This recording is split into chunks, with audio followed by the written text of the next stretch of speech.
साथियों, खबर है अमेरिकी चुनावों की। वर्ष 2024 नवंबर के अंदर अमेरिका राष्ट्रपति तय करेगा, आइदर डोनाल्ड ट्रंप और कमला हैरिस। इसी बीच में एलन मस्क की एंट्री हो जाती है और मस्क की एंट्री बड़ी ही मस्त होती है। ट्विटर, जो कि आजकल एक्स के नाम से जाना जाता है, एलन मस्क ट्विटर पर ट्रंप को बुलाकर उनका भाषण करवाते हैं, ट्विटर लाइव के अंदर उनकी चर्चा करवाते हैं। लेकिन इसी बीच में जानकारी निकलती है कि ट्विटर को भी लोगों ने एक अटैक का शिकार बना दिया, जिसे DDoS अटैक कहा गया। आज जानेंगे ट्रंप के प्रति एलन मस्क का क्या है रवैया, DDoS अटैक क्या होता है, अमेरिकी चुनावों में वर्तमान स्थिति क्या चल रही है और भविष्य इन चुनावों का किस दिशा में जा रहा है। सुर्खी है DDoS अटैक। एलन मस्क ने कहा कि जिस समय डोनाल्ड ट्रंप को वो एलन मस्क अपने साथ में डिबेट के लिए बुला रहे थे, उसी समय उनके एक्स यानी ट्विटर के ऊपर DDoS अटैक हुआ, जो कि सुर्खी बना। और सुर्खी के साथ साथ लिखा गया कि जिस समय इनका इंटरव्यू होने वाला था, उसी समय इनके ट्विटर पर अटैक हुआ था। Elon Musk Donald Trump interview on X, major take away निकल कर आया था DDoS अटैक। आज हम जानेंगे ये DDoS अटैक होता क्या है। साथ ही साथ अपडेट जानते जाइए, और अपडेट ये है कि जब से बाइडेन ने अपना नाम वापस लिया है, बाइडेन ने जब से अपना नाम वापस लिया है, अमेरिकी चुनावों में कमला हैरिस बहुत तेजी से ऊपर चढ़ती हुई आ रही हैं। डेमोक्रेटिक पार्टी, जिसका चुनाव चिन्ह आपको ये जो भेड़ बकरी सी जो दिखाई दे रही है, ये बहुत तेजी से इस समय ऊपर चलती हुई आ रही है। और इस समय पर चुनावों में बहुत बड़ा रोल जो अब तक एक तरफा लग रहा था ट्रंप के पक्ष में, वो अब कमला हैरिस की तरफ झुकता हुआ दिखाई दे रहा है। लोगों के द्वारा कमला हैरिस के समर्थन में पिछले वर्ष, यानी जब पिछले 4 साल पहले जब चुनाव हुए थे, उसके मुकाबले बाइडेन के प्रति तो लोगों का इतना समर्थन नहीं था जितना, मतलब बाइडेन को इसीलिए नाम भी वापस लेना पड़ा था क्योंकि बाइडेन के पक्ष में जनता नहीं थी कि दोबारा बाइडेन राष्ट्रपति चुनाव कंटेस्ट करें। और यही कारण है कि बाइडेन ने अपना नाम वापस ले लिया था, और नाम वापस लेके उन्होंने कमला हैरिस का नाम आगे बढ़ा दिया था। और उनका यह फैसला बहुत अच्छा भी सिद्ध हो रहा है, क्योंकि कमला हैरिस जनता को अपने साथ कनेक्ट करने में काफी हद तक कामयाब हो रही हैं। ट्रंप पर हालांकि हमला हुआ, उसके बाद ट्रंप की भी थोड़ी TRP बढ़ी है, लेकिन कमला हैरिस ट्रंप को बहुत से मामलों पर घेर रही हैं। यही कारण है कि वो लगभग 2.8% पॉइंट के साथ लोगों के मध्य ट्रेंड कर रही हैं, लीड कर रही हैं। यानी इनका जो लीडर बोर्ड है उसमें वो ट्रंप से आगे चल रही हैं। कहीं ना कहीं किसी ना किसी मायने में वो लोगों को ट्रंप से ज्यादा अपीलिंग लग रही हैं। और अगर ऐसा होता है तो अमेरिका को पहली बार कोई अश्वेत महिला राष्ट्रपति मिल सकती है। हालांकि इसी बीच में एलन मस्क ट्रंप के साथ समर्थन देने के लिए कूद पड़े हैं। संभवतः आपको याद हो कि जिस समय ट्रंप पर हमला हुआ, जिस समय ट्रंप बाल बाल गोली के निशाने से बचे थे, उस हमले के साथ ही एलन मस्क ने अनाउंस कर दिया था कि मैं एंडोर्स करता हूं ट्रंप को। इसका मतलब यह था कि ट्विटर के जो मालिक हैं अब वो खुलेआम समर्थन करने के लिए उतर आए हैं ट्रंप के। ये हमारे भारत के बिल्कुल उलट है। हमारे यहाँ उद्योगपति किसी राजनीतिक पार्टी को सपोर्ट करते भले ही हों, लेकिन बोल नहीं पाते।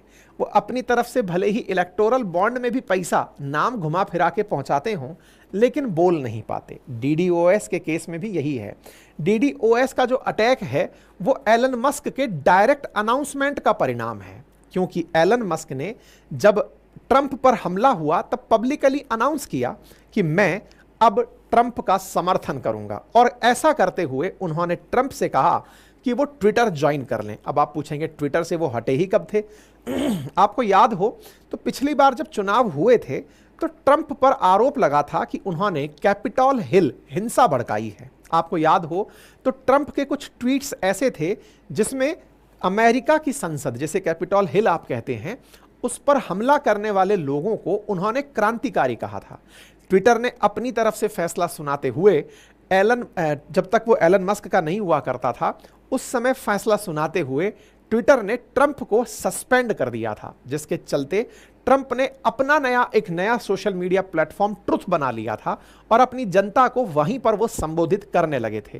ट्विटर पर ट्रंप की वापसी कैसे हुई, इसके बारे में कहते हैं कि एलन मस्क ने ट्रंप को ही ट्विटर पर वापस बुलाने के लिए $44 बिलियन में ट्विटर को खरीदा था, और खरीदते ही कुछ ही महीनों के अंदर वो ट्रंप को वापस ट्विटर पर तो ले आए, लेकिन यानी कि बुलाने के लिए तो खूब मेहनत की कि साहब आ जाइए, मैंने आपका सस्पेंशन हटा दिया है, लेकिन ट्रंप वापस नहीं आए। संभवतया वो इंतजार कर रहे थे सही समय का, और जब चुनावों में उनका नाम चल ही रहा था उस समय पर वो ट्विटर पर वापस आते हैं। एलन मस्क उनका बहुत जबरदस्त तरीके से ग्रांड वेलकम करते हैं और उनके साथ में एक लाइव सेशन रखते हैं। जैसे मान लीजिए कि हम अपने चैनल पर किसी को बुलाकर आपके सामने लाइव इंटरव्यू रखें। हम तो खुद एक क्रिएटर हैं, लेकिन सोचिए कि हम ही अगर मालिक होते इस पूरे यूट्यूब के और सोचते कि अब किसी व्यक्ति को बुलाकर उसका इंटरव्यू कराना है, तो ये अपने आप में मेरे पक्ष में तो सारी चीज़ें हो जानी चाहिए थी। यानी कि सारा अटेंशन स्पैन, अपनी सारी टीम वीम सब इस तरह से कि हाँ भाई कोई बहुत बड़ा इवेंट होने जा रहा है। ऐसे में विचार कीजिए कि जिस ट्विटर पर ट्रंप का भाषण होने वाला था उस ट्विटर पर हमला हो जाता है, और हमला भी छोटा मोटा नहीं, एक ऐसा हमला कि लोग इस बात को सुन ही नहीं पाते कि ट्रंप क्या बोल रहे हैं। ट्रंप जिस समय भाषण देने के लिए लाइव प्रेजेंट होते हैं उसी समय पर इनके साइबर अटैक में DDoS अटैक हो जाता है। ट्रंप लगभग 2.5 घंटे का भाषण हालांकि दिए थे, लेकिन 45 मिनट तक वो एक्सेस ही नहीं कर पाए। यानी कि एलन मस्क के साथ ट्रंप की जो वार्ता थी वो 45 मिनट तक डिले हो गई, क्योंकि इनके ऊपर एक साइबर हमला हो गया। ट्विटर पर लाइव जो जाते हैं, एक्स पर जो लाइव जाते हैं, उसे एक्स स्पेस कहा जाता है, और उस एक्स स्पेस के लिए 12 अगस्त की डेट रखी गई थी, जिसमें कहा गया था कि एलन मस्क और ट्रंप आपस में बातचीत करेंगे, लोग उन्हें सुनेंगे। लेकिन भाई साहब, पता नहीं साइबर हमला करने वालों ने इनके प्लेटफॉर्म पर ऐसा ट्रैफिक भेजा कि लोग इनके सेशंस को ज्वाइन ही नहीं कर पाए। अब यही जो ट्रैफिक भेजना था, यही DDoS अटैक था। इस DDoS अटैक में पहले तो जानकारी ये देख लीजिए कि ट्रंप और मस्क के बीच जब इंटरव्यू चल रहा था तो 13 लाख से ज़्यादा लोग तो तब भी लाइव सुन रहे थे जब हमला हो गया था। 20 करोड़ से ज़्यादा लोगों ने इस पूरे इंटरव्यू को सुना भी था। हालांकि इन पर हुए टेक्निकल ग्लिच के चलते ये 45 मिनट देर से शुरू हुआ। एलन मस्क ने इसके बारे में उसी समय पर जानकारी दे दी थी कि हमारे प्लेटफॉर्म पर DDoS हमला हुआ है, जिसकी वजह से हम ट्रंप को लाइव लेकर नहीं आ पा रहे हैं। अब आपके दिमाग में प्रश्न बनने लगेगा, आफ्टर ऑल ऐसा होता कैसे है? कौन ऐसा हमला कर सकता है? क्या इसकी तैयारी नहीं थी क्या? और कैसे होता है? ये ऐसे है, आसान भाषा में अगर मैं आपको समझाऊं तो इसको समझने के लिए केवल आप इतना जान लीजिए, जैसे कभी आप लोग रेलवे का टिकट बुक कराने तत्काल पर जाते हैं और आपको वहां पर दिखाई देता है कि तत्काल की सीटें खत्म। दूसरा, कभी आप किसी ऑनलाइन सेल में जाते हैं, किसी बहुत ही अच्छे प्रोडक्ट का आपको इंतज़ार होता है, ऑनलाइन सेल में कोई बहुत ही सस्ती चीज़ मिलने वाली होती है, आप इंतज़ार कर रहे होते हैं और आपकी वेबसाइट गोल गोल गोल गोल घूमने लग जाती है। वो गोल गोल क्यों घूम रही है? क्योंकि उस टाइम स्पैन में उस वेबसाइट पर एकदम तेजी से बहुत सारे लोग सक्रिय हो गए हैं। इसका परिणाम क्या निकलता है? सक्रिय होने से वो जो सर्वर है जिस पर एकदम लोग पहुंचे हैं, वो सर्वर पूरी तरह हैंग हो जाता है। बहुत बार हम जैसे जो छोटे मोटे लोग हैं, जिनके भी 2-4 सर्वर्स हैं, जिनके भी 2-4 वेबसाइट्स हैं, जिन पर कभी कोई प्रोडक्ट होता है तो वो वेबसाइट हैंग हो जाती हैं। जैसे आज जो अपनी पाठशाला.com है, उस पर जब कोई टाइटल डले, उस पर जब RNA की फाइल अपलोड होती है तो उसके साथ में जब लोग उसे लेने पहुंचते हैं तो पहुंचते ही वो साइट एक बार के लिए ट्रैफिक महसूस करती है। हमारी तो एकदम चिन्नू सी वेबसाइट है, लेकिन सोचो दुनिया भर की इतनी बड़ी क्राउड को अगर कोई वेबसाइट हैंडल कर रही है तो इसके लिए उन्होंने सर्वर में बहुत स्पेस रखा होता है कि इतने लोग आएंगे तो इन्हें हम हैंडल कर लेंगे। लेकिन एक स्पर ऑफ मोमेंट में कि भाई 11 बजे सेल शुरू होनी है, आपने से कई बार लोग सुनते होंगे ना कि भाई सर्वर ही हैंग हो गया। वो जो सर्वर हैंग होना है वो एक बार में नेचुरल तरीके का बढ़ा हुआ ट्रैफिक है जिससे सर्वर हैंग हुआ। लेकिन अगर सोचो फेक तरीके से कोई आपका सर्वर हैंग कर दे, और वो कैसे होगा सर? सर्वर तो सब हमने सुरक्षित रख रखे हैं। उसी को कहते हैं DDoS अटैक। मतलब आप ऐसे समझिए, इसमें क्या होता है ना, अल्टीमेटली सर्वर पर फेक अटैक करती है, मतलब फेक क्राउड भेज दिया जाता है आपके पास में। आपको यह एहसास कराया जाता है कि आपकी वेबसाइट पर बहुत सारे लोग आ गए, जबकि वो भेजने वाला कोई एक ही आदमी होता है जो मशीन में बोट के थ्रू काम कर रहा होता है। बोट बोले तो जैसे आपने कई बार देखा होगा ना, कुछ लोग अपने YouTube के नीचे लाइव नंबर दिखा देते हैं, 10 लाख लोग लाइव चल रहे हैं, 50 लाख लोग लाइव चल रहे हैं। वो क्या करते हैं ना, कुछ बोट सक्रिय कर देते हैं। बोट क्या करता है, बहुत सारे चैनल्स ओपन करके और आपके नीचे लाइव संख्या बढ़ा देता है। ये बोट की गणित होती है। वो क्या करता है, अपने बहुत सारे ऑप्शन, जैसे मान लो कि अभी मेरी आईडी पर मेरा यूट्यूब चल रहा है, ऐसी 50 आईडी बोट खटाखट खटाखट खड़ी कर दे और उन पर यूट्यूब चलने लग जाए, तो मेरा व्यूअर 50% और 50 और बढ़ जाएगा। ऐसे ही सोचो कि मैं एक ऐसा मशीन बना दूं, बस वो मान लो 123.gmail 123@gmail.com 123 इस तरह से जीमेल और फटाक से बना करके और धड़ाधड़ धड़ाधड़ धड़ाधड़ मेरे सारे के सारे व्यूअर्स बढ़ा दे। ऐसा मुझे तो क्या लगेगा कि देखो व्यूअर बढ़ गया, मेरा व्यूअर बढ़ गया। ऐसे ही बोट क्या करती है, ट्विटर पर सर्वर को हायर कर वो कर देती है, परेशान कर देती है। कैसे, किसी व्यक्ति ने फर्जी बहुत सारे लोग खड़े कर दिए और फर्जी लोगों को एक साथ वेबसाइट पर भेज दिया। आपको लग रहा है कि वेबसाइट तो हैंग हो गई, और दूसरी तरफ क्या हो रहा है, आप आ ही नहीं पा रहे क्योंकि जगह ही नहीं है।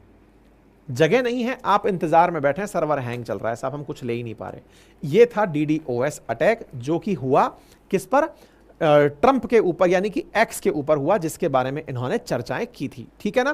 तो इसको करने का तरीका क्या होता है, इसकी फुल फॉर्म क्या है, डिस्ट्रीब्यूटेड डिनायल ऑफ सर्विस।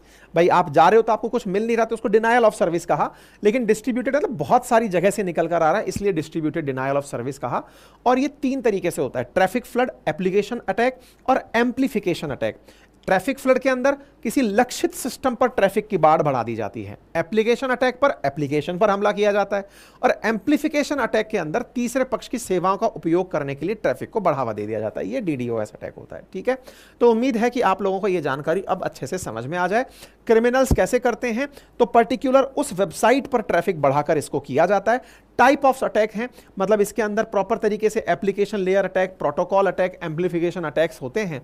और इससे बचने के लिए क्या किया जा सकता है, भाई प्रॉपर तरीके से डेजिग्नेट कर दीजिए कि ये जो चीज़ आ रही है ये DDoS अटैक है। हालांकि ट्विटर जैसे लोग या एक्स जैसे लोग ये जानते हैं कि किस तरह से ट्विटर को रोका जा सकता है, लेकिन इस तरह की प्रिपरेशन नहीं थी कि उस समय कुछ इस तरह का काम उनके साथ हो जाएगा। खैर, तभी तो 45 मिनट के अंदर इससे निजात पाकर के वो लोग फिर से सक्रिय रूप से ट्रंप को चैनल पर लेकर के काम करा लिए। लेकिन हाँ, आपके लिए एक चीज़ सीखने को मिल गई। अब यहां पर 2 टर्म आती हैं, एक तो होता है DDoS, that is distributed denial of service, और एक होता है डिनायल ऑफ सर्विस, DOS। जैसे कई बार आप वेबसाइट चला रहे होते हैं और वो नहीं चल पा रही है, तो वो DOS है।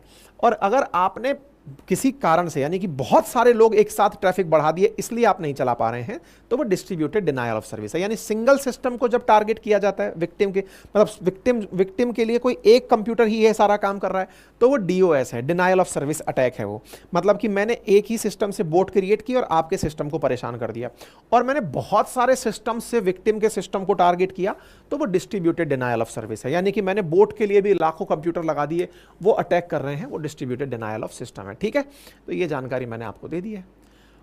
बाकी तो खैर पढ़ने लिखने का कंटेंट है, मैं आपको दे दूंगा, पढ़ लेना इसको अपनी वेबसाइट अपनी पाठशाला.com पर जाकर। और हाँ, इलेक्शंस के बारे में कैसे कैसे सारी प्रक्रिया चलती है ये हमने अपनी वेबसाइट पर डाली हुई है, आप इसे जाकर जरूर पढ़ें, कैसे राष्ट्रपति का चुनाव होता है, क्या प्रक्रिया होती है। ठीक है, और हाँ, हमारा रिकॉर्डेड बैच अपनी पाठशाला एप्लीकेशन पर उपलब्ध है, रिकॉर्डेड RAS का बैच भी एप्लीकेशन पर उपलब्ध है, टेस्ट सीरीज हमारी वेबसाइट पर उपलब्ध है, और हमारे हैंड रिटन नोट्स जो हैं वो भी हमारे एप्लीकेशन पर उपलब्ध हैं, आप उन्हें एक्सेस कर सकते हैं। आप सभी का बहुत बहुत धन्यवाद। सर आप भी प्रत्येक रविवार को एक्स स्पेस पर आया करिए। राहुल तिवारी जी, ये हम सोच रहे हैं और ज़रूर मैं आता हूँ, स्पेस पे आते हैं अपन लोग। ठीक है, चलिए, all the very best, thank you so much.